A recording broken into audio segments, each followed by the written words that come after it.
All right. Well, it looks like it is just about 2 o'clock Mountain Time. So we will get started. And let me do this all right by starting the video as well. Where am I? Oh, there I am. Um, well, welcome everyone. It's DES 314, which is Advanced Color Theory. And we are in our third week. Our first session. I was about to say our first week in our third session. No, not quite there. Our third week, our first session, otherwise known as Monday, November 13th.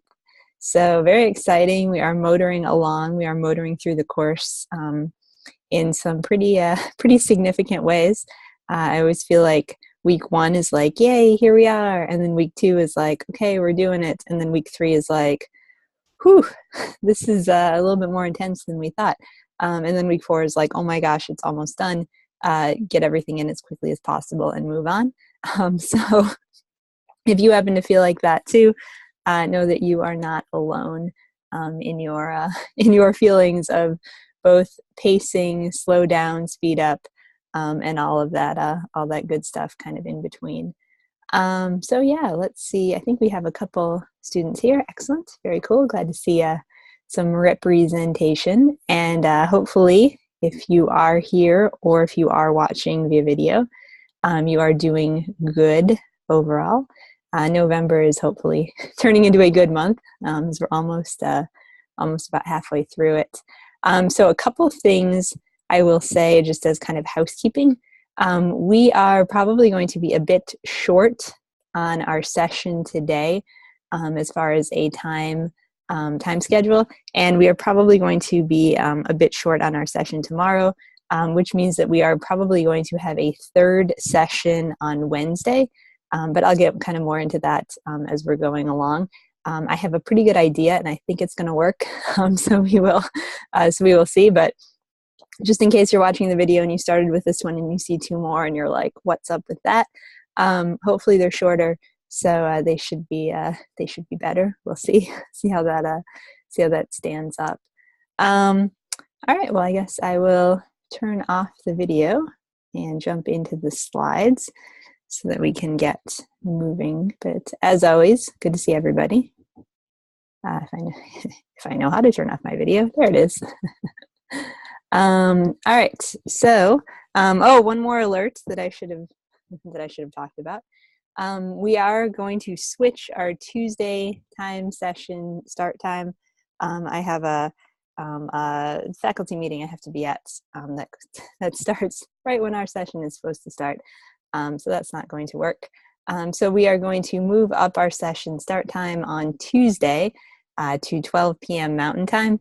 And I will actually send this out via email as well. I know the majority of you are watching these videos, so you're probably not going to switch anything for most of you. But just in case you are here or you are watching, and it is Monday night, and you can take notes, or if this time actually works for you, yay! Hopefully you can come and be part of things. But yeah, so take note. 12 p.m. Mountain Time will be tomorrow's session. All right, so here's our agenda for the day.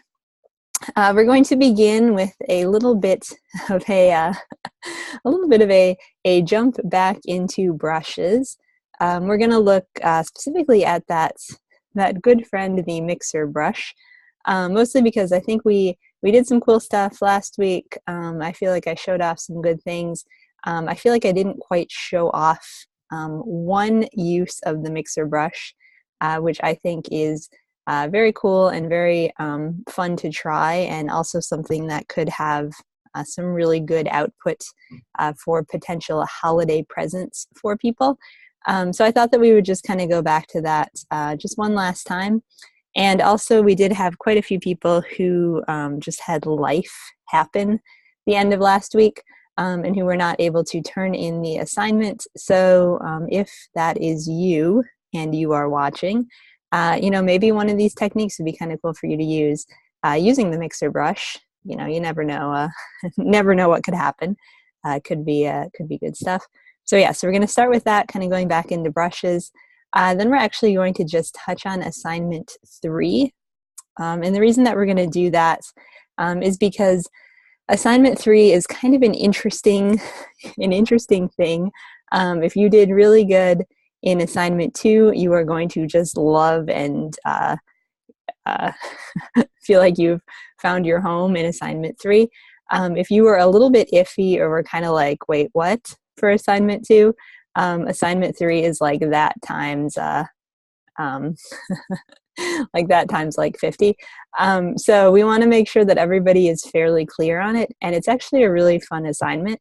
And I'm not just saying that because I'm the instructor, but it is a really fun assignment once you kind of get clear on a couple things. So we want to make sure that everybody is fairly clear on a couple things, so it kind of can work out best. Then we're going to talk a little bit about typography. Just go over some typography basics, which will again align with assignment 3.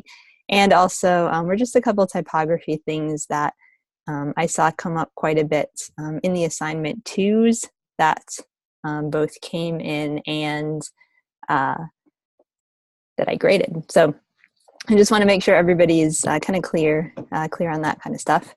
And then we're going to end with some feedback on assignment 2. We'll see kind of if this happens today or tomorrow, that sort of thing. So brushes, assignment 3, typography, and assignment 2 feedback.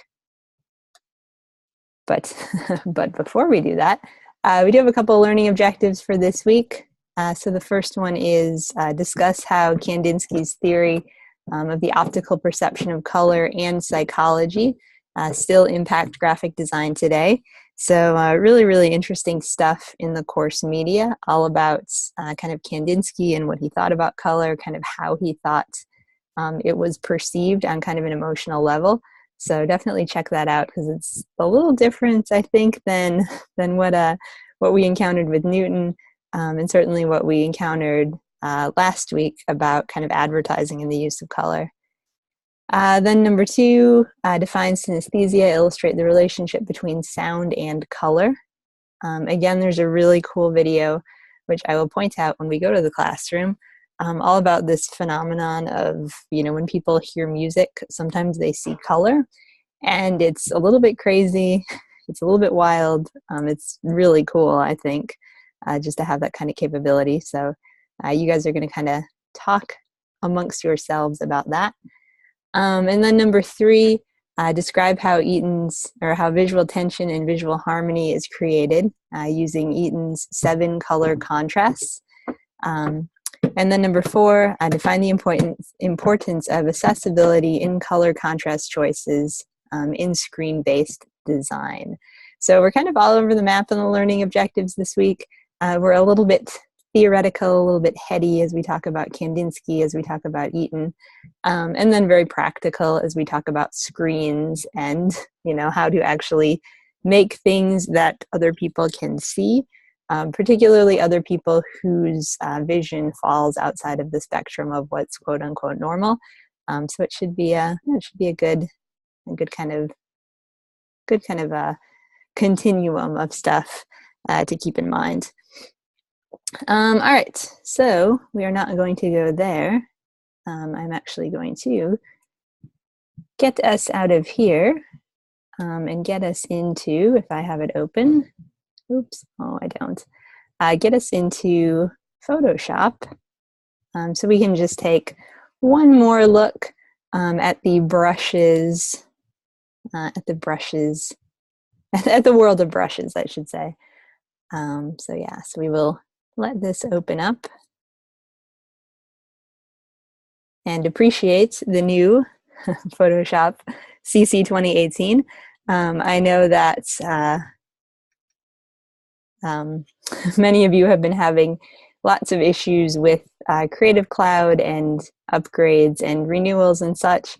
And so you probably don't look at this happy little illustration and think, oh, I'm so excited, what's going to happen next? You look at it and think, oh, this is terrible. So I feel your pain.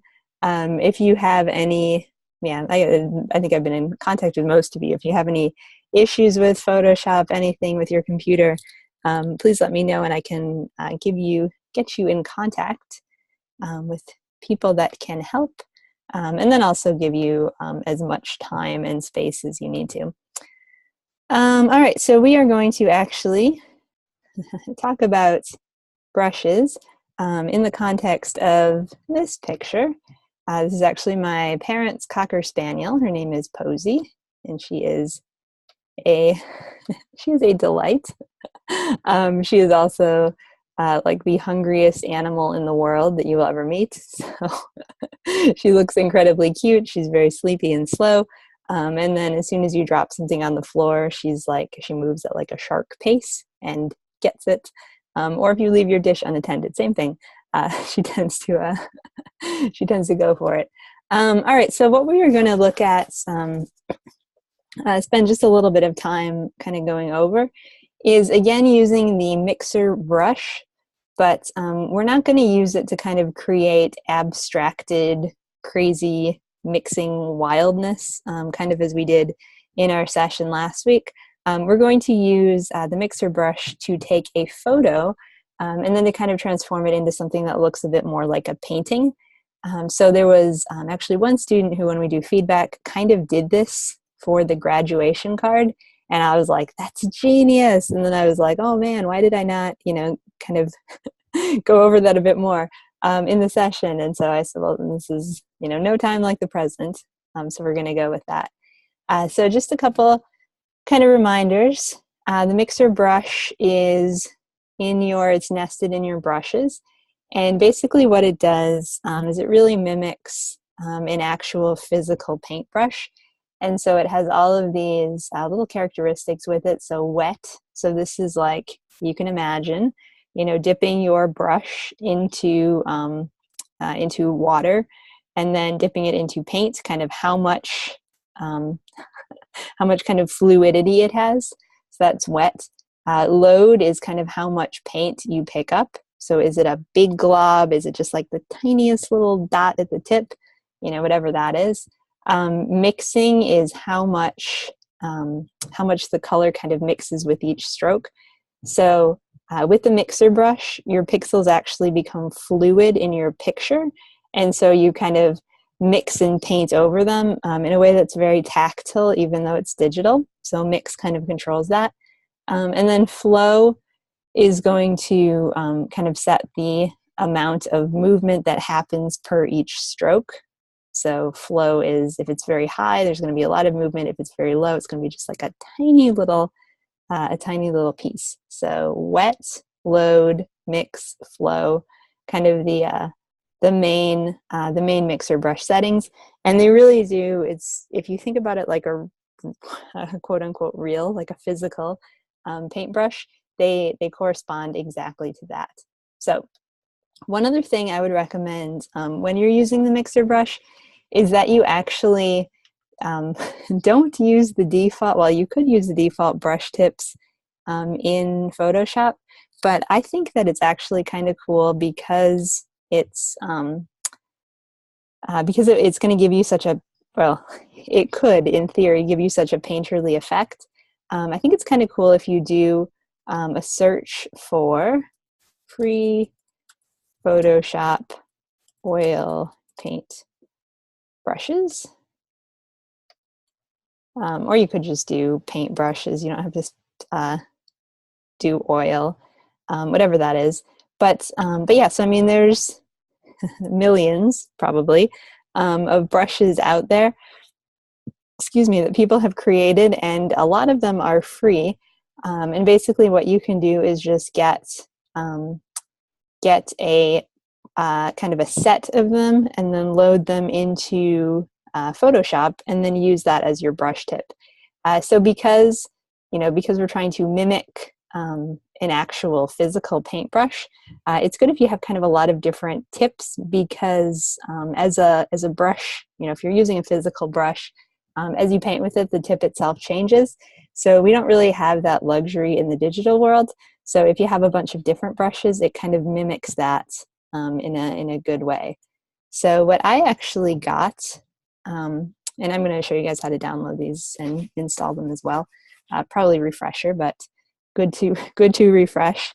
So I got this one, digital oil brushes, and just like just like fonts, just like vectors, just like anything that you download on the internet. If you go to a site and a whole bunch of pop-ups come up, get out of there, close it down, shut your browser, go somewhere else. So you do want to make sure that these are fairly, you're downloading from fairly reputable sites, mostly because there is some, nasty stuff out there that we don't want to, we don't want to be part of. But this one seems, set your computer on fire, exactly. Get out some sage, kind of burn it. This one seemed like it was pretty good. And, there's this great little graphic about what the brushes look like in action, the difference between the clean and the dirty. And it's really cool. And then there's like this little graphic that's been painted. So I am kind of endlessly fascinated by this idea of digital painting, because I feel like it is a way that you kind of can merge the creative side of being a fine artist with the digital means of being a graphic designer. So it's kind of a cool thing. All right, so I just click download right here, and it came down into my downloads folder, which you can see. And then I'm going to come back to Photoshop. And basically how you load brushes. Again, I feel like this is something that I will do, like I'll get a whole bunch of brushes and I'll use them, and then I won't do anything with brushes for like, a year. And then I'll come back and kind of do the same thing all over again. So if you're anything like me and you're kind of like, I think I did that once, but I don't remember. Yeah, it's good. It's a good refresher. Okay, so you can see here I have my brushes panel open. Just this little kind of linear menu in the corner. Click on it, and then go to import brushes. There it is. Click on it, and it will take you around somewhere. It will take you to your downloads most likely, and then you can find where your brush is that you downloaded. You can see here's mine. And so I'm not going to do this because I already have it loaded, but just click on it and then click open. And basically what it's going to do is just add those brushes to the end of your brush panel. And you can see here's somewhere here. Here it is. And it actually, this one comes in as a folder. So you just click the little down arrow, and you can see all the different brushes that are there. So it's a pretty cool pack. I've not played around with it a ton, but I've liked it so far. What I have done has been quite nice. And then the other thing to remember, we talked about this last week, is you can always go to brush settings. And this is where you can actually really customize what the shape looks like if you want to. So these will come in as defaults, but if you want to, change something, just go into settings, and you can, kind of change it up, shift it from there, and kind of see what you like. So I would definitely say, try out and just try finding brushes, try downloading them just to see what that experience is like, and then just see kind of see what you can do, how you can move them around, kind of what they look like, all that. This is kind of a cool slider that I don't know if this was part of CC 2017 and I just didn't know it or not, but you can really zoom in to see what your brushes look like. Of course, I have a million dried blood splatters, not because it's not for any disgusting purpose, but they do splatter very nicely and they're good effects to have. But yeah, so here are these. I just kind of zipped it a little bit closer. All right, so I'm going to do this guy, I think. The Filbert Thick, Wet, and Clean. And that's going to be the brush that I work with. Now, one thing I will say with, I think it's going to do it for me.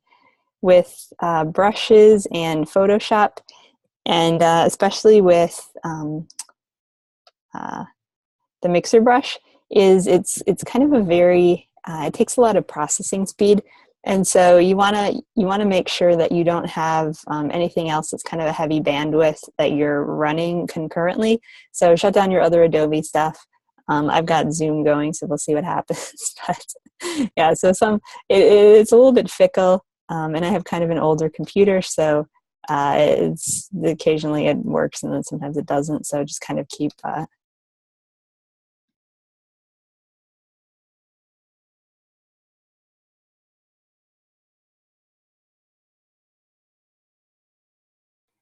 yay, and I'm back. All right, I was just talking about that uh, it's a heavy bandwidth thing, and you know your Photoshop might crash. And then, like as soon as I said that, it was not Photoshop; it was Zoom that decided to go all crazy. So anyway, always fun to see how this whole business works. Okay, so anyway, mixer brush. Let's zoom in a little bit. So what I'm going to do here is I got my brush chosen. I downloaded new stuff, all that good thing. So I'm going to just create a new layer. Oops, I'm not going to do it that way. So I'm going to create a new layer, which is a copy of the background. And I am going to do the mixer brush on top. And so I'm just going to show you guys what it's going to look like, and then I kind of go from there. So first thing I'm going to do is just clean brush. So if you have a color here, it's essentially going to paint that color onto your picture. I don't really want that. I want clean brush. I want that to not be there. Well, maybe I do want some darker color. I want to just kind of paint with the color that's here and that's kind of on it. So you can see I'm taking the brush and the brush strokes, and I'm kind of smoothing over the pixels of the picture itself, and that in itself is causing the picture to transform from being like this smooth picture thing to being much more of a almost like a paintbrushy type thing. And I'm going to switch up my brush because this one's really small, so I'm going to go down. So yeah, so it's really cool. And as soon as I get a bigger brush and I happen to be able to keep my internet connection and show you guys how to do it, it's a cool thing to try. And perhaps even though my internet's a little bit flaky, you guys want to try this for yourself and just kind of see what it could be about. So you can see here, I'm taking it, and it's really just it's smoothing out those pixels, and it's turning her into really kind of a brushy spaniel, as opposed to a there you can see I just got a little drag in there. And the more you do it, the more it kind of is going to pick up the different colors that are around and really convert the picture into something that really has kind of a really cool painted quality. I love how it's getting just a little bit like mixy along those edges. And it's just important that you do this on a new layer, so that you don't, accidentally do anything to the picture that you don't mean to. But yeah, look at how cool it is, how she's turning out. And it's also, so using the mixer brush is also considered to be kind of a touch-up tool. And so she's got actually this kind of strange eye issue. And so I think we could move this a little bit. Oh yeah, so it kind of gets a little pulled in there. But yeah, it's so cool how you can take, just a simple photo, use the mixer brush on top of it, and suddenly it turns your photo into kind of a painting a painting in itself. So I've seen this done many times with um, as I did that, I'm like, ooh, do I like that move? Many times with landscape, it's really cool to see, kind of this, especially like a fall color landscape or a winter scene with snow, kind of turn into something that's something that looks like a painting in a lot of different ways. And the other thing too, mixer brush is often used with photo retouching. People remove wrinkles using the mixer brush because it does do a great job of smoothing and kind of cool that way. Okay, so we're going to clean the brush. The other thing you can do is if you want to sample and like paint with a certain color, like you could hold down your option key and you'll notice my brush changes from being a brush shape to being like a target. Then if you just click on that, you'll see that sample shows up.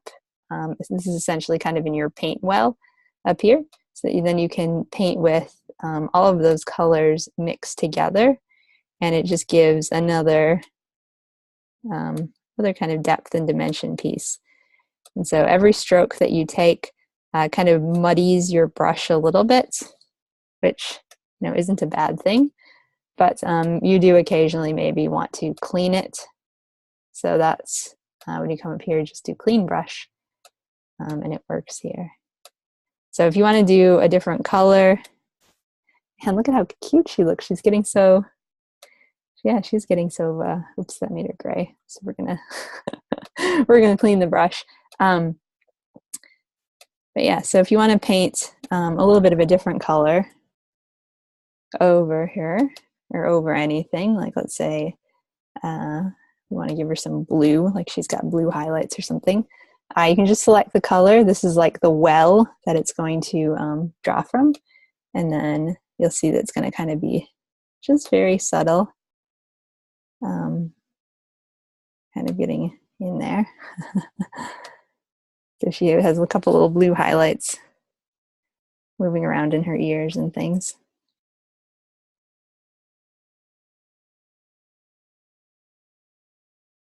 But yeah, so I was thinking this would be just a super cool, you could definitely use a technique like this for your greeting card if you want to. And even more, you could use a technique like this for holiday gifts for friends and family. It's super easy to turn a picture of a person into a painting. I'm not quite sure what I'm doing with this blue, but that's okay. But yeah, I mean, it's just cool to kind of switch it up and really get that textural element within your piece. And, as you're working every once in a while, you might want to, just like you would if you were working in a face-to-face studio with a real, quote unquote, physical paintbrush, change up your brush and do something different. Yeah, this is a nice tip. So I find that a lot of the beginning parts of doing mixer brush really is, just learning seeing your different tips, kind of seeing what's possible in them, and then just getting that physical feel, because it's definitely not it's not a paintbrush you can hold in your hand. I mean, I'm just clicking and dragging on my trackpad, but it does have some really cool, it has some really cool opportunities with it. And the more you try it, as with anything, the more you kind of figure out what's possible, and you can create something with your own look. The other thing too, I know that pet portraits are an incredibly hot item, and this is a pretty, it's not easy by any means.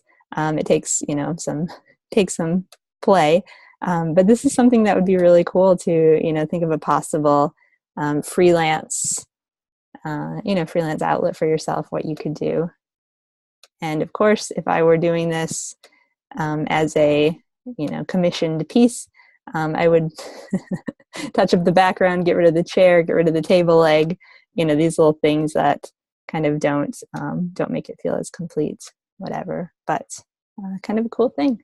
Okay, so here's her as I've kind of brushed her up using the mixer brush, and that's how she looked at the beginning. So it's a pretty cool transformation, and it really does, get those brush strokes in to convert her to something that, is just pixels to something that really feels very kind of arty in how it's put together. So really cool. It worked. And Photoshop stayed with us, so that's even better. But yeah, so I would recommend, definitely make time if you can, possibly, to play with the mixer brush, get a photo and just get a couple tips, or a couple brushes, I should say, and just try seeing what you can come up with, and just play with the pixels, play with the overall feel. It does turn Photoshop really into something that is kind of much more like finger painting in a lot of ways. So kind of a cool thing to try. And it's kind of addicting because once you start, you're like, just a couple more brushes. What else can I do? So just recap. We have mixer brush right here. You want to just play around with the wet, with the load, with the mix, those sorts of things. And then make sure you're cleaning, you're loading, and this is if you want to use a pre-made color, this is the icon that you click on, and then it's like you're essentially going to be dipping your brush in the paint after every stroke that you take. So kind of a cool thing. All right, so that was back to brushes. I love it. I'm not wild about the blue, I will say, but the other part of it I think is super cute. All right, so let's jump back in here. And as I said, it's kind of, if you want to use this for anything that you do for this course, go for it. If you don't want to, if you're like, meh, mixer brush, not so much, that's fine as well. Whatever you're feeling. All right, so speaking of feeling, let's go into our assignment for this week, so we can make sure everybody is fairly clear on what we have going on. So you can see here we have made it to week 3. Color is something traditionally only quote unquote seen with the eyes. However, what if it were possible to experience it in another sensory way? What might yellow sound like? How might blue taste? So crazy. This week we will learn about color and perception, learning about all of the nuances that occur when color is involved. To get us thinking about the many ways color can be perceived, please enjoy watching this video, What Color is Tuesday? And definitely watch this video, just under 4 minutes. It's a wild thing. Okay, so we're going to go to the assignment. All right, so as we addressed in this week's discussion, color can have a powerful emotional impact, and colors and music can have a very close connection together. I think actually in our first week, there were quite a few people that did bring up colors and music, and it was kind of cool to see, especially with this whole idea of like color harmony, because I was thinking, oh, you're talking about it now, just wait, we're going to talk about that a little bit later as well. All right, so hearing music can prompt one to see colors, and seeing colors in turn can prompt one to hear music. Though these ideas may seem strange at first, modern-day musicians often use these connections when designing concert experiences with colored lighting effects to heighten emotion during song and create a full sensory experience. So if you've ever been to any sort of public music performance venue, I know there's always that like stadiums filled with smoke and then lights coming through. I guess it's even sporting events kind of cutting through and getting that fully embodied feel that I will say sometimes I'm like, oh my gosh, this is too much, but it looks cool. Let's see. So for example, rock bands often have lights and lasers as key elements of their shows. When the music escalates in drama, so too do the lighting effects. In a concert setting, lighting directors are thought to be equal in importance to band members because directors use light and color to visually tell the story of the music. The color scheme created in these experiences often comes through the design of promotional materials, album covers, websites, etc. As designers, we too should take advantage of the connection between music and color, as music can become yet another avenue for inspiration. So for this assignment, we're going to create an abstract art poster inspired by a song. So we're going to use the principles of synesthesia to set our color palette and guide us in the shapes, colors, and overall composition. Okay, so here's kind of the first takeaway from this first sentence. So you're going to be making a poster, and it's going to be based on a song that you like, obviously, because you're going to listen to it for a bit. But yeah, so some sort of song. So first off, find a piece of music that you have a strong emotional connection to. So whatever song that you currently like, it doesn't have to be classical, it doesn't have to be rock, it doesn't have to be any particular type of song, it just has to be something that you like. Okay, so next you're going to listen to it several times, writing down the colors, shapes, and feelings that the song stirs in you. So for most of us, I'm coming from the assumption that most of us don't have synesthesia, meaning that we don't hear music and see color. We're probably going to start with feelings first, and then from feelings kind of think of some other kind of abstract elements that we could put into the piece as well. So let's say, for example, you are listening to a country song that's kind of about a breakup and about kind of sad circumstances and situations.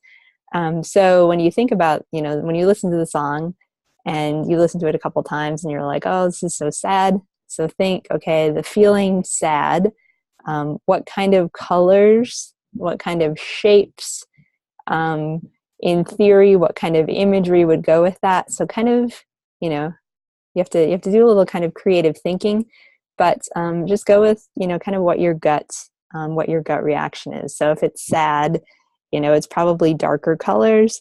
It's probably more muted stuff. If it's like, like a breakup song where the girl's like, I'm so strong and I'm coming back, maybe it's dark colors with like a pop of red or a pop of magenta, or something like that. So really, kind of, you just have to sit and you have to think, because there isn't going to be one right answer. The right answer is really whatever you come up with is kind of the good answer for this. So it's going to be a poster. It's going to be abstract, and it's going to be inspired by feelings, by kind of colors that go with feelings, by potential shapes, by that sort of, kind of abstract conglomeration of what you might think of. Okay, so next, be in sketching concepts and ideas for your poster. Hop on Pinterest if you want to, which we're going to do in just a bit. Think about what your poster could be, how you could put it together, and then finally create your poster in either Illustrator or Photoshop. And this is kind of the key. This is kind of the key part. Don't have it be just pictures. So don't have it be photographs. That said, if you take a photograph and you manipulate it in some way so it becomes something more than just a picture, that's totally fine. So if you take a photo and you did like what I did with the dog and use a mixer brush on it and kind of turn it into something that feels more kind of artsy, artistic, that's great. But you can't just have the picture there. And also stay away from vectors. If it's like a clip art vector that you download, you guys can do better than that. You don't have to, jump to those. You can, kind of create your own, or just see what else you can do, because this is really meant to be a very abstract art piece. Kind of, that's what the heart of it is. It's a poster, but it's kind of an anything goes type of abstract composition that really, just works with whatever you feel like your music is saying, and whatever feelings you feel like the music itself has.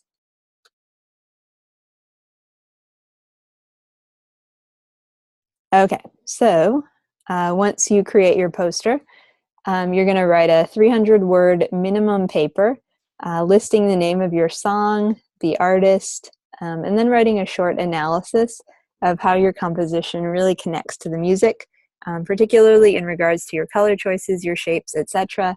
And you don't need any citations for this paper. So basically, your paper is for you to say, hey, Lisa, like I chose this song and it's by this artist. And the reason that I'm using, bright yellow, acid green, and magenta is because the song is about, whatever. And I feel like these colors best, jump into that imagery and kind of give that feeling, give that idea, etc. So your paper is just going to be you kind of explaining to me what it is I'm looking at, because ideally these are going to be very abstracted. And so ideally I will look at it and be like, I have no idea what that is, but it looks cool. And then I'll read your paper and I'll be like, oh, yeah. Like, I totally get that. I see it. I see where you're going. I see kind of how these different pieces connect. So your paper is going to be kind of the roadmap, essentially, that I'm going to use when I look at your poster to kind of figure out what you were thinking. But here's the genius thing, if you're kind of like, this is very strange and I'm not sure about this, the genius thing is that like there's no wrong answers. So if you do, a blue background with like an orange brush stroke on it and you call it a day, if you have a compelling reason why you did that, perfect. Like that's fine. You don't have to have it be a thing. It doesn't have to be representational. It doesn't have to look like an object. It doesn't have to look like a story. It doesn't have to look like anything. It really just has to use color to really kind of capture the feel and the mood of what you're showing. So hopefully that serves to kind of demystify this a bit more. In our session tomorrow, we can just take a jump onto Behance and see what students in the past have done, because it's a cool assignment. But I do recognize that it's also a kind of an odd assignment in that it's not scripted in any way. And so you really do have, just a whole bunch of freedom to kind of explore what you're going to do. So yes, it should be cool. Should be cool and cool to see what comes out of it.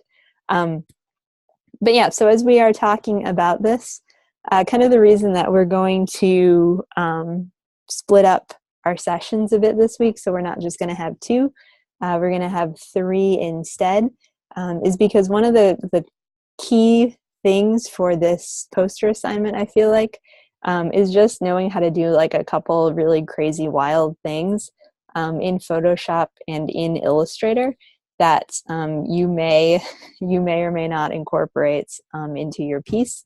So we're gonna have a definitely on Wednesday just like a cool skills to try out type class, and so you can, if you want to try doing halftone in Illustrator or doing shape warp, or just playing a bit more with kind of modeling and light. If you feel like that would be a cool way to kind of create something with your piece, we're going to kind of go over those skills as well. So, anything goes, and you never know what you might find. Okay, so we are going to just take a look. Oops, I think it looks like I stopped sharing. Zoom.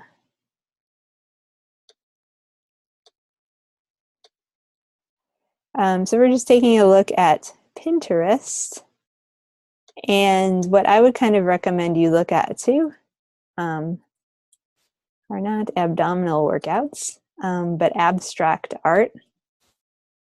Mostly because these posters are, like I said, kind of essentially abstract art. And now that we have some good brush skills in Photoshop, maybe you could make something that is, kind of much more like this. Something like this, which would actually probably be really easy to do in, well, I say really easy. It would probably be not too difficult to do in Photoshop using the different brush tools, which would be kind of cool. And it's the base of a photo, but it's a photo that's been manipulated quite a bit. So again, you could do that. Something cool like this, kind of cool. Yeah, so I mean, I would recommend, this is really cool. So just do, well, pick your song and listen. But as you're kind of in the what could I do phase, really come and just look at some, kind of colorful, abstract. It's like just globs of paint kind of moving around and moving through and things. Even this cat is just so cute. And just think, like, what could I do? What could I do for this piece that I'm making? Like, it doesn't have to do anything. It doesn't have to, it doesn't have to look like a thing. This is so cool. It doesn't have to look like a thing. It just has to match with kind of the emotions and the mood that you feel like your music is showing. And you can sell me on just about anything. So I would be cool with it. Uh-huh. So, yeah. You love how the cat is a C. Yeah. Yeah. And like, it's so simple. Wow. And if you're like a person that's really into handmade stuff, you could do something by hand and then, submit a picture. I would be fine with that. So we won't look at too many of these, but this one I'm like, oh, I don't even know what that is, but I love some of these elements. I love some of these ideas. And you definitely could, you're not going to copy anything directly, but you could just, kind of be inspired by this layering effect and what happens with it. That's kind of cool. Night lights. Yeah, I can see it. Okay. So basic idea is, ooh, that's so cool too. Basic idea is, you can just you can go at it with this assignment and really create something that has a really interesting, abstract, colorful, or maybe not. Maybe it is black and white, which would make sense too. Oh, this is so cool! Look at these are just these are rectangles kind of stacked together. Yeah, texture, exactly. Yeah, and I mean, you can engage the design elements that we talked about as you're making this. And I know we do have quite a few artists in the class, so, create an abstract painting. That's really cool too. Just kind of dripping down. All right, so you don't need to watch me do visual research since you are all more than capable of doing it. And as we all know, this is like I love this kind of stuff. So like, how cool is this? Okay, so hopefully that's, oh, so cool. All right, so hopefully that gives you guys just a little bit more kind of thoughtfulness of what these could be and kind of how this could get put together. So just kind of the only boundaries that I really have for you is don't do a search for vector objects and then give me a vector object. Don't do a search for stock photos and then give me a photo. Put some color into it, put some kind of oomph into it, and really think about how the music can inspire your color choices, how the music can inspire kind of your feelings and your mood, and then how you can channel that in the piece that you're creating. So should be good.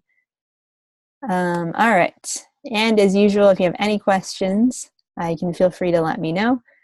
And like I said too, we're going to have a little bit of kind of a cool skills focus in a couple of the other sessions this week, so that you can look to them for a couple more ideas, kind of things to keep in mind.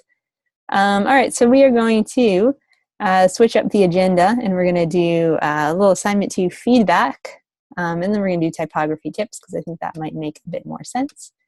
So let me minimize all these windows and grab the assignment.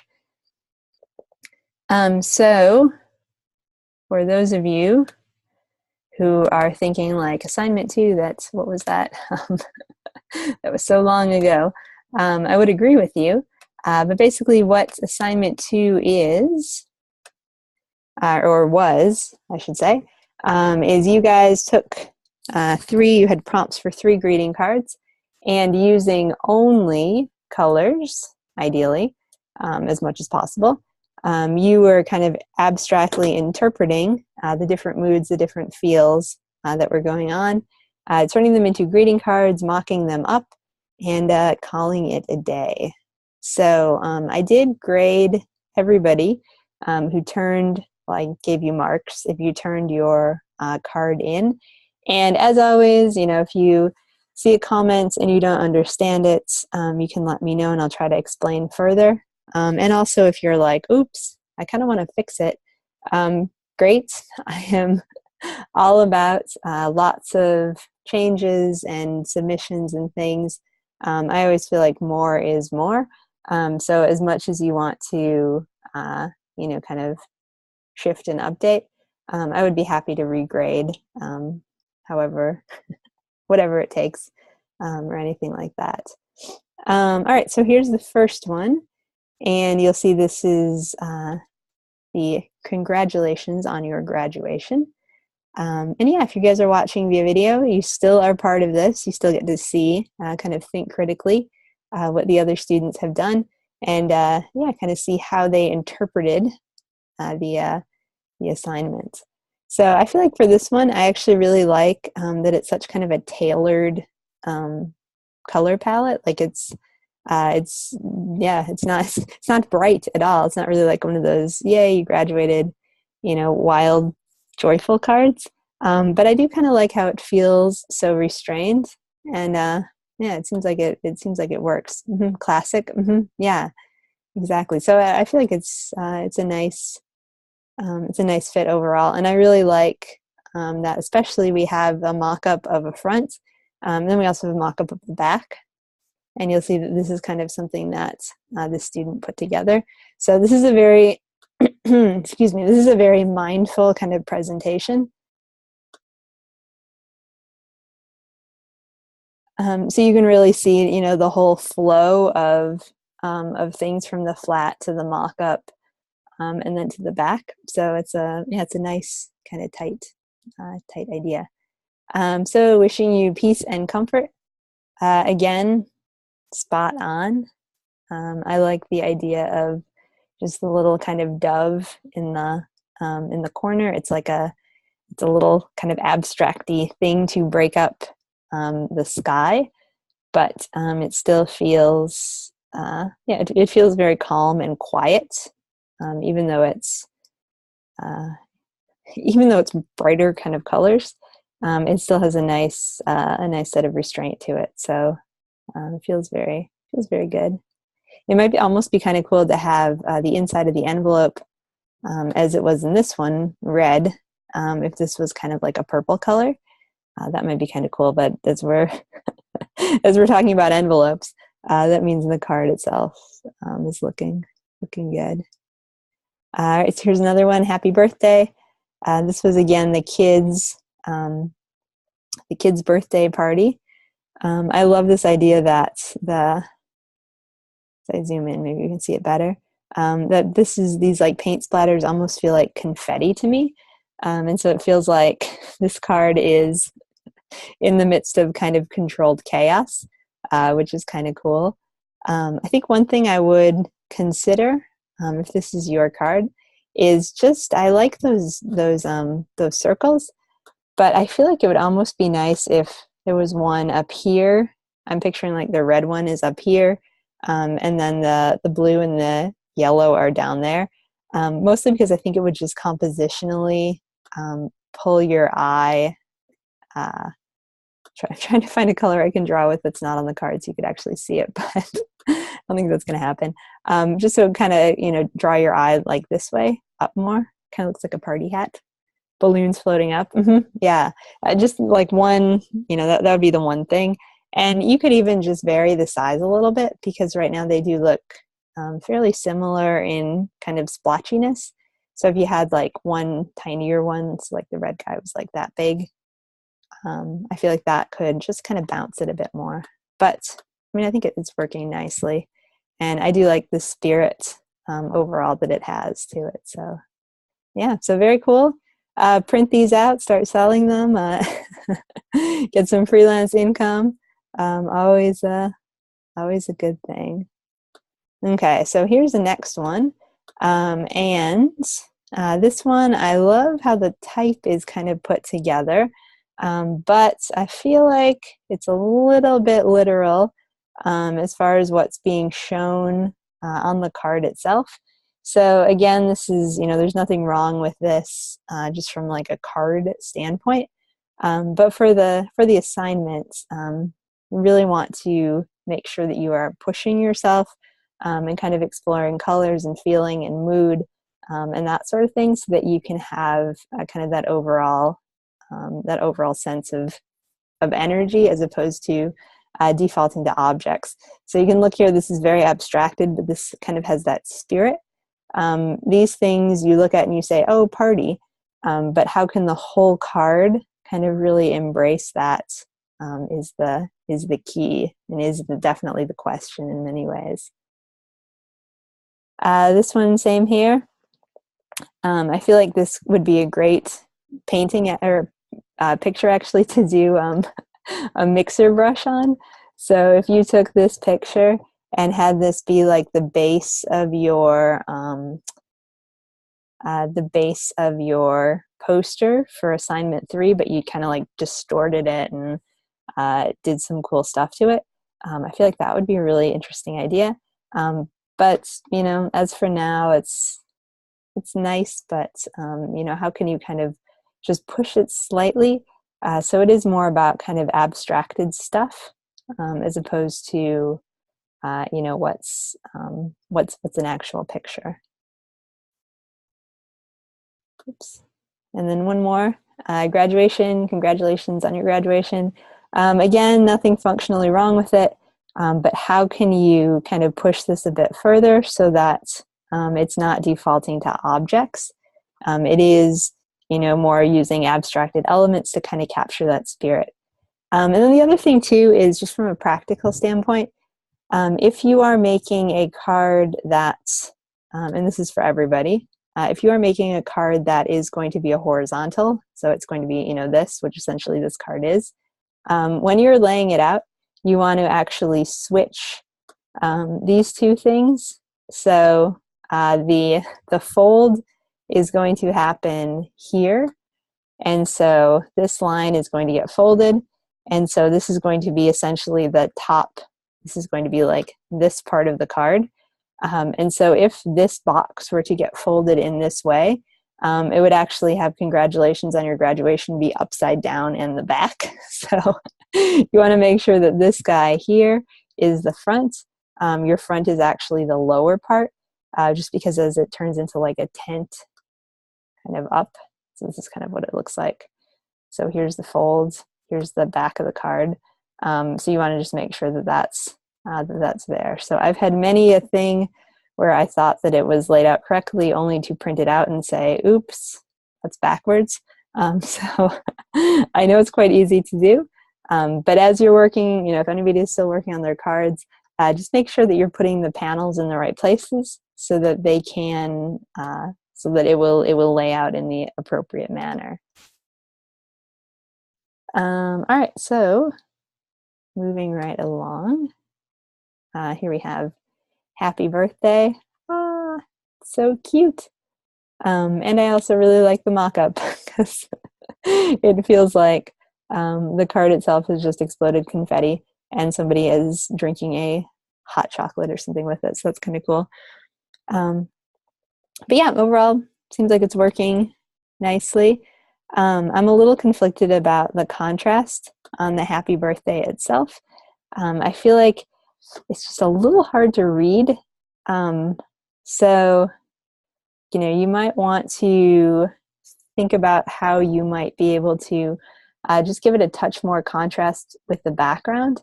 I like that the color palette feels very cohesive, but what's just that one extra, kind of thing that you could do to it to kind of get it a little bit more connected.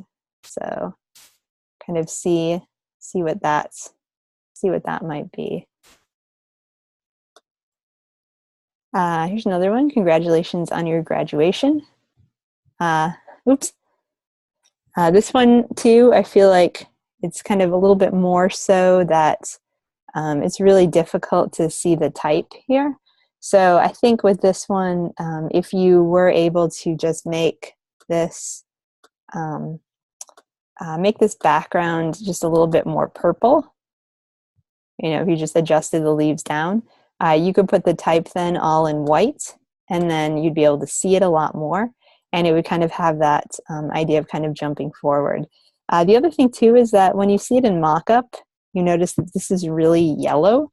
So I kind of feel like there could be, maybe just a couple more of the purpley leaves just kind of scattered through here to just kind of break up that section. So it's interesting to see, I feel like on many of these, to see them flat and then to see them in mock-up. Because when you're in mock-up, then you do kind of bring that context piece, and you don't, you suddenly see things that you wouldn't see before. And it's, you think, wait, does that really work? And that's always a key thing that you should be doing, guys. So when you put this in mock-up, don't just be like, okay, yes, I did it, it's done. Actually step back and say, wait, what? Like, is that what I want it to be? Is that doing what I want it to be doing? And if it's not, just go back in and switch up your design a little bit, and see, how you can make it really sing in both places. Okay, so here's one more.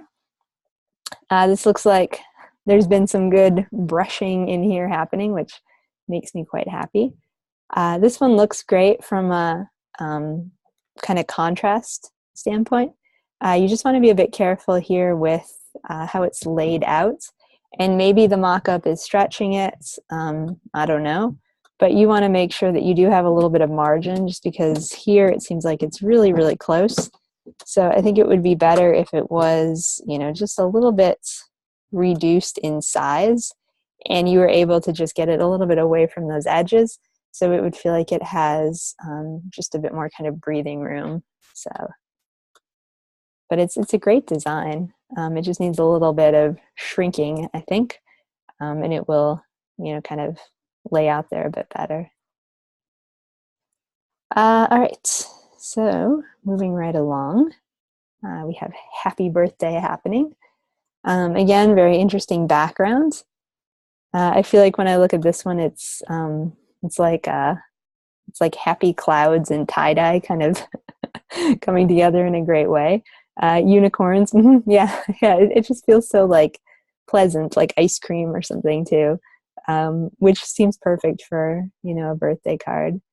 I think with this one, the only comment I have as well, which was in the feedback, is just be careful about your type. So this type feels very formal. It feels kind of like a wedding invitation, or it just feels like something that's kind of stuffy. And so since this is a child's birthday card, I would really go for something that's a bit more like maybe like this kind of feeling, or like this, kind of more of a handmade look to it. So the italic is, it's nice, but maybe not quite as age appropriate. But it's a really cool background. And so, I think it's worth it to just go in there and change up the type. And then, maybe you're going to have something that, kind of nestles down here, and just says happy birthday and leaves the rest of it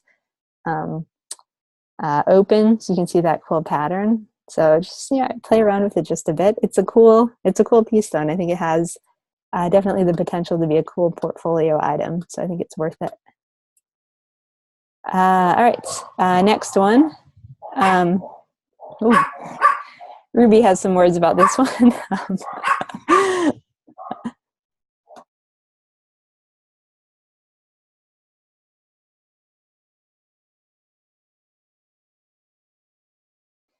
All right, so this one again, I think has, of course, as soon as I unmute, she starts barking, but when I mute, she barks.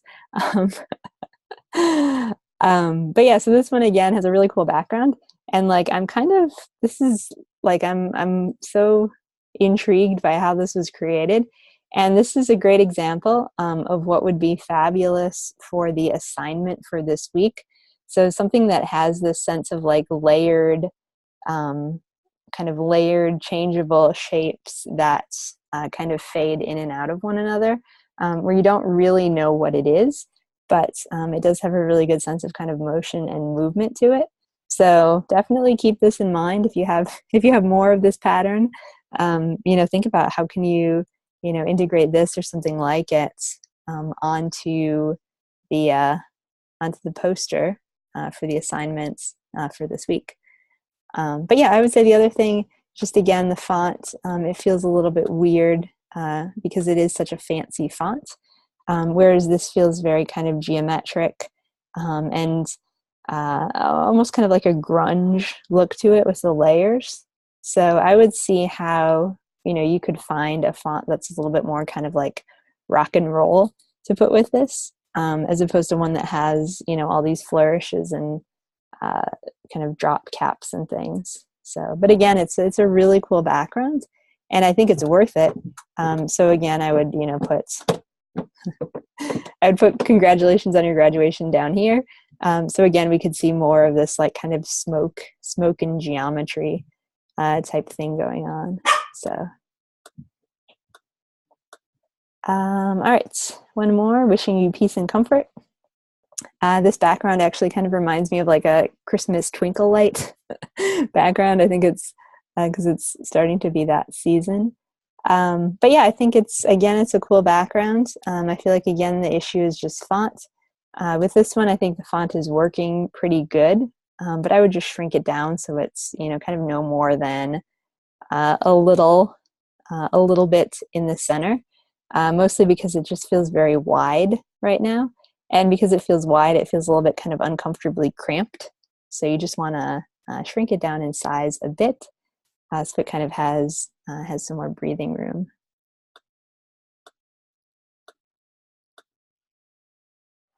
Okay, so we got a couple more.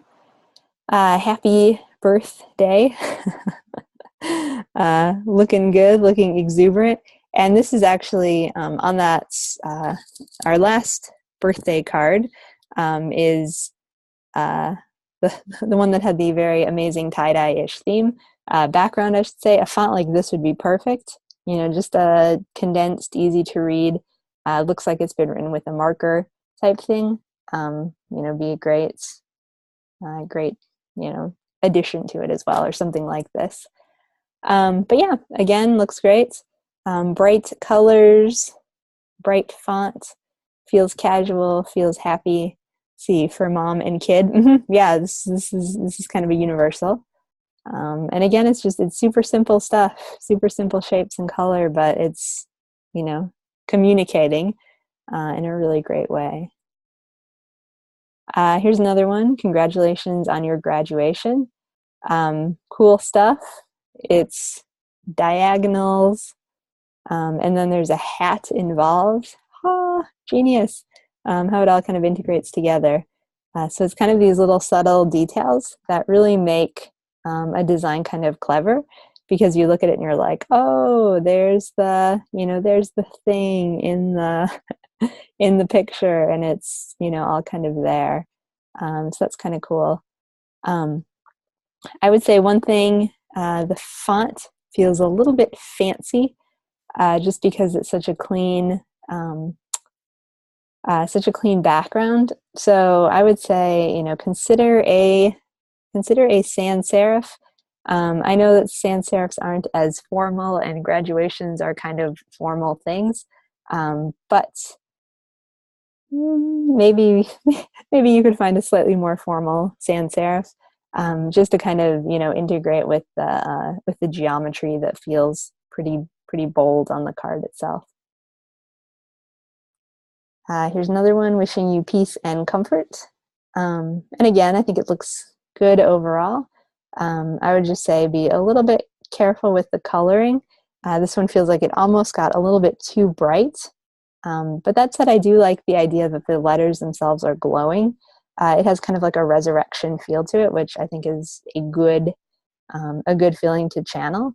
But I would just make the colors a little bit darker in the background so that the words can really have some good kind of pop and stability from there. So, but yeah, overall looks good. All right, so this is the final three in this section. I love this background. This background too would be a great, this is a great potential for the assignment for this week. So just have these kind of bleeding shapes together that feel like they feel like they're overlapping. They feel like paint in so many different ways. They have that super organic-y feel, which is so cool and so good to see. So good to see you guys kind of going for it. With this one, I would say the background is cool enough. I feel like the cake feels a little sloppy to me. So I think you don't need it.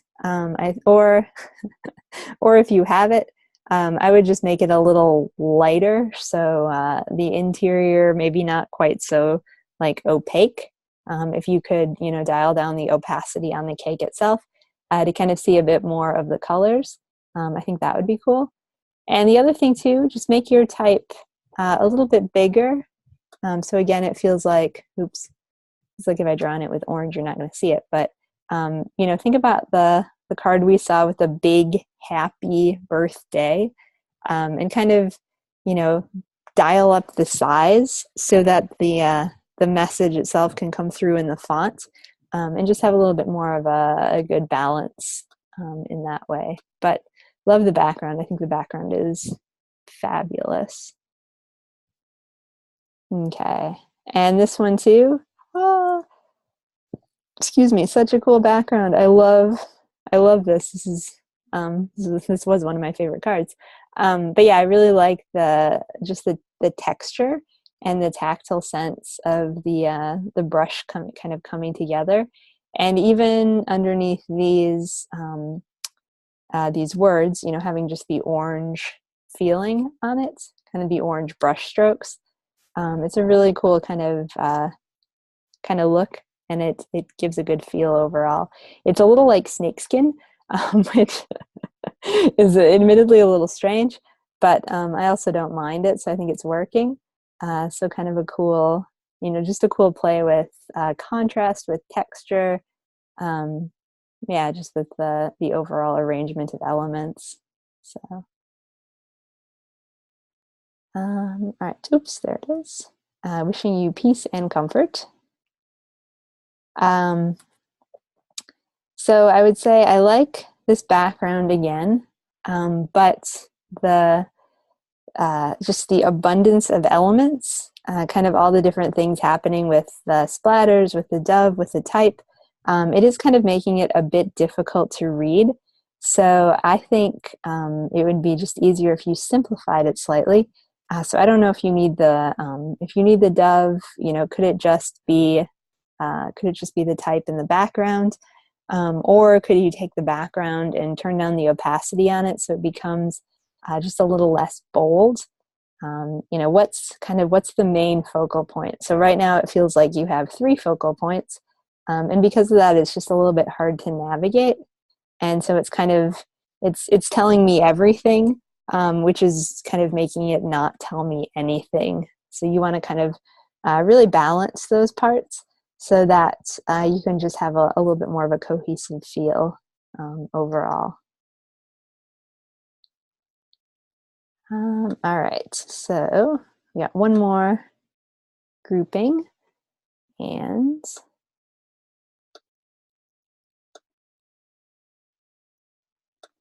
Okay, so here, oops.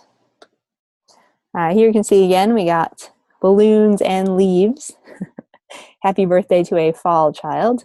Good start, but how can we make it slightly more abstracted?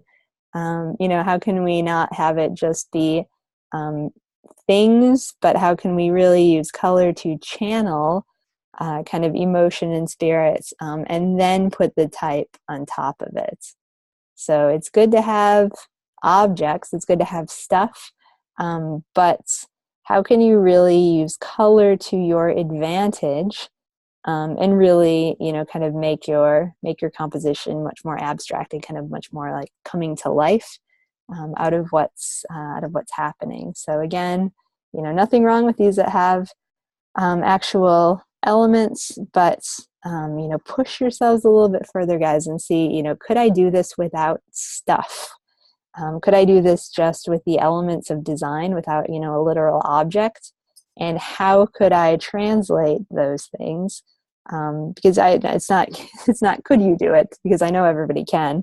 It's kind of how can you do it? How can you really make it, kind of make it communicate? And how can you kind of go for it? So it is, you know, it's a little crazy to be abstracted when we're so prescriptive in so many ways, but you know, you can do it. You just have to kind of push yourself a bit more. So with this one, I think it's working the best of these three. But I still feel like, you know, keep on building these ideas. Like this is interesting. Interesting stuff is happening with these kind of brushy strokes. But how can you just keep on layering that? How can you add another level and then work with some blending modes? How can you, you know, work with color adjustments? You know, just the manipulations within Photoshop itself. You know, how can you keep on moving it forward? All right, so here's another one, toddler birthday. This one I think is working is working well to kind of move things forward. So it's just like, you know, the like crayon chalk type deal, which gets everywhere, but in a digital version, it's slightly less messy, which is good. I think the only thing that's a little bit odd for this one is that when it's flat, the lines are going horizontal, and then when it's mocked up, the lines are going vertical. So not quite sure what happened there, but I think they actually work a little bit better with the lines being horizontal. So if you have the ability to swap that, I think that that wouldn't be a bad idea. But just, you know, if you can do it, go for it. If not, you know, that's cool as well. But just something I noticed that I was like, huh, that's a little bit strange. Here's another one. Congratulations on your graduation. Very cool kind of background. This reminds me of like tassels for a graduate. I think it's working nicely. The only thing that's really not working is the type.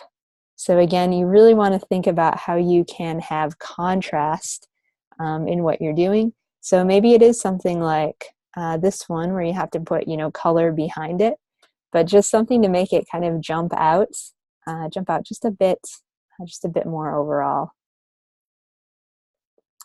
Same thing here. So it's such a pretty background. Like I love the cloud. I love the kind of peaceful look. But we're really losing the font because you just can't see it against the lightness of the background. So it's a tricky balance because you don't want it to jump out a lot because then it won't feel neither peaceful nor comforting.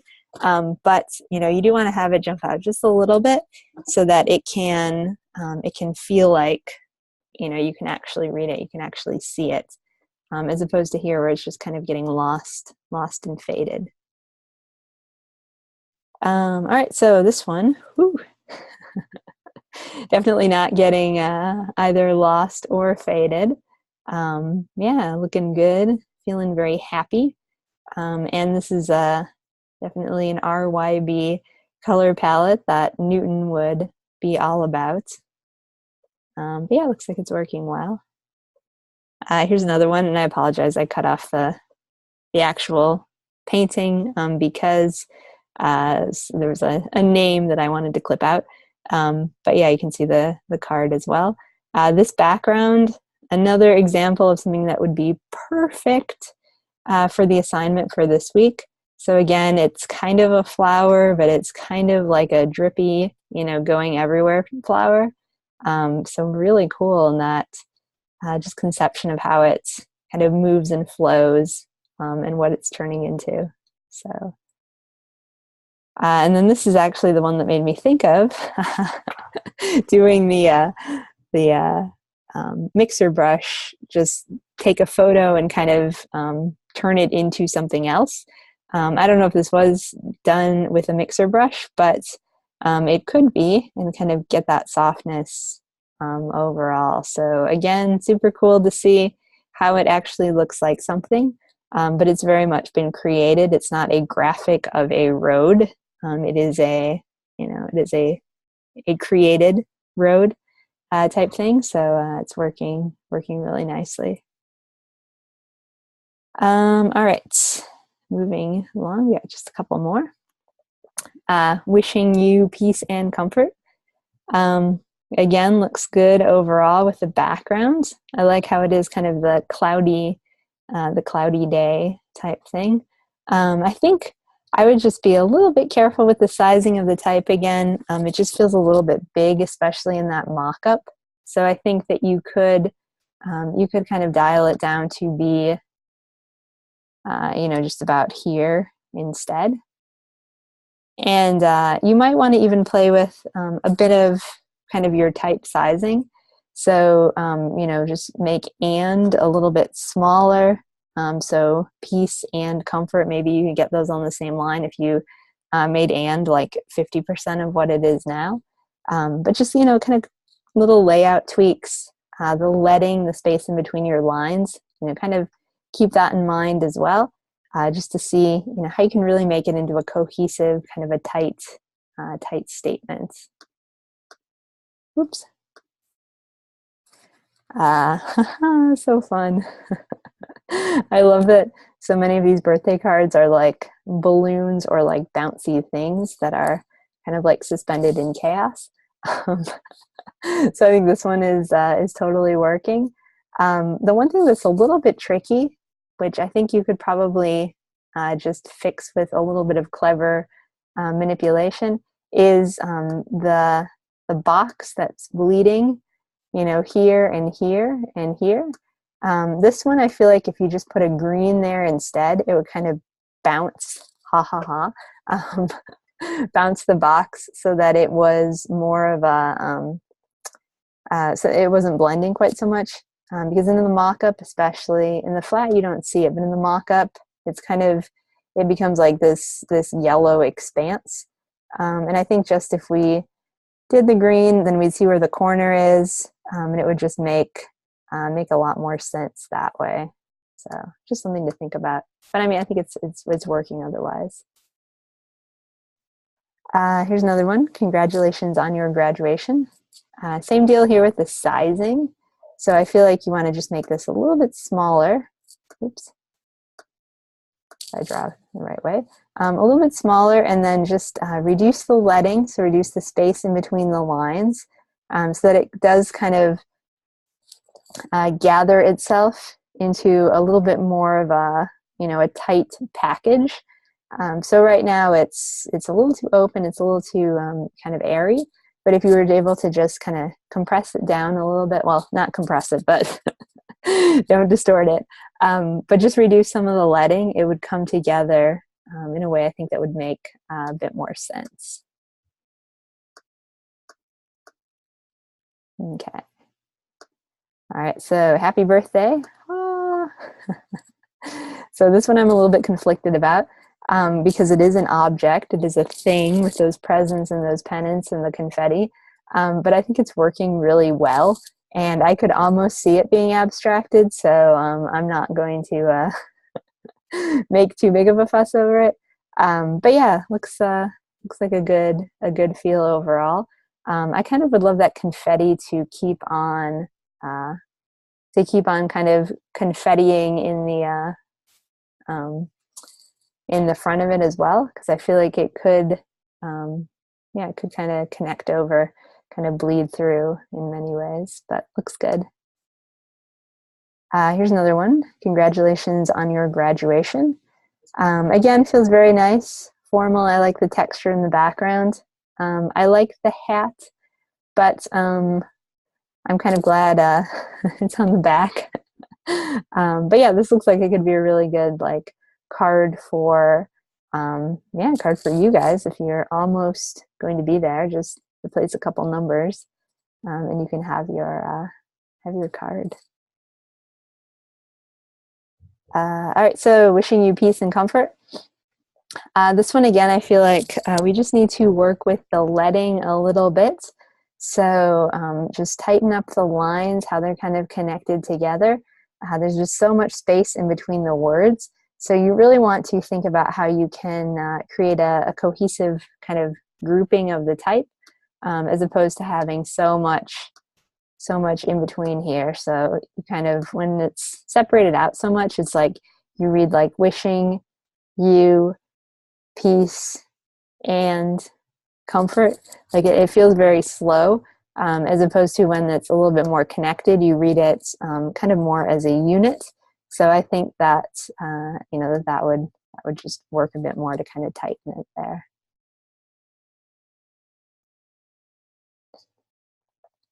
Okay, so happy birthday.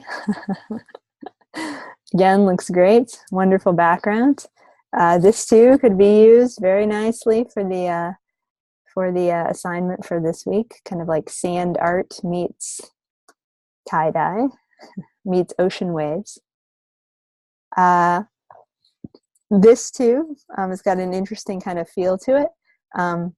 Again, just tighten up the letting. So congratulations on your graduation. Bring it up together a little bit more, so it's not quite so widely spaced. The other thing too is not quite sure about the blue font. So you might want to just consider how you can make that feel a little bit more cohesive overall, because it's feeling it's feeling just a little bit like it's kind of a little too different than everything else, and isn't quite as cohesive. All right, so one more, wishing you peace and comfort. Love the font on this, but again, I would say just reduce that letting just a little bit, so it feels a little bit more kind of cohesive and connected together. So the type feels a little bit too open. Open type is great, but on a card when you have kind of limited real estate, open type is a little tricky. All right, so I think these are our finals. Yep. All right, so happy birthday. It's like in the movie Up, so many balloons, so much potential. The one thing you want to be careful of, happy birthday. Looks like somehow the A got a little bit cut off in the overall arrangement. What you might want to do, which would be kind of cool, is instead of having happy birthday kind of come up to this side, could you have it like in the balloons itself? You know, P, Y. So have the flow, kind of the type come through there. Maybe an idea for somebody who hasn't finished their card quite yet would be kind of cool. But yeah, I mean, it looks nice overall. There's a couple technical, spelling issues especially, but you want to, kind of tweak those a bit. Again, looks good. Love the background. Letting. We want to again keep this as cohesive. A cohesive statement as opposed to having so much space in between the lines. So really consider how you can tighten that up in a good way. And it's a great illustration. I love the brushiness and the texture in the background. So you could even put congratulations on your graduation in this white stripe, and on your could be an italic. And that might be kind of cool. Kind of bring the type together. Okay, and last but not least, wishing you peace and comfort. Wishing, W-I-S-H-I-N-G, not W-H-I-S-H. So you want to, again, just make sure that the spelling is spot on. Spelling is such a terrible thing sometimes because it gets you when you least expect it. But you really want to, run spell check if possible and just kind of see what you can see and keep it as clear as possible. Yeah, I think overall it's a nice design. Again, just make sure that you have the enough contrast, so adequate contrast, so that your type is really kind of jumping out against the background, so it doesn't all turn into one thing. Which right now, kind of the thing I see are some swirls and comfort. So maybe the swirls get dialed down in opacity, and maybe the type gets dialed up in kind of color and contrast, just so that it kind of jumps out a bit more. So, all right. Well, I think we are going to wrap things up from there. So thanks, guys, for a great first class. As always, if I gave you comments and you're like, wait, what? Feel free to reach out, let me know. I'll be more than happy to explain. Just a quick PSA tomorrow. We're moving our meeting time to noon Mountain Time. And then we will have one more meeting on Wednesday where we're going to do just like cool skills and such, which should be fun as well. And I'll keep you guys posted on time for that too. But yeah, all right. Well, thanks, guys. Have a great rest of your day, whatever day it happens to be. And start listening to some music. Start thinking about potential poster ideas, ways you might be able to make something cool and abstracted. All right. Take care, guys. See ya.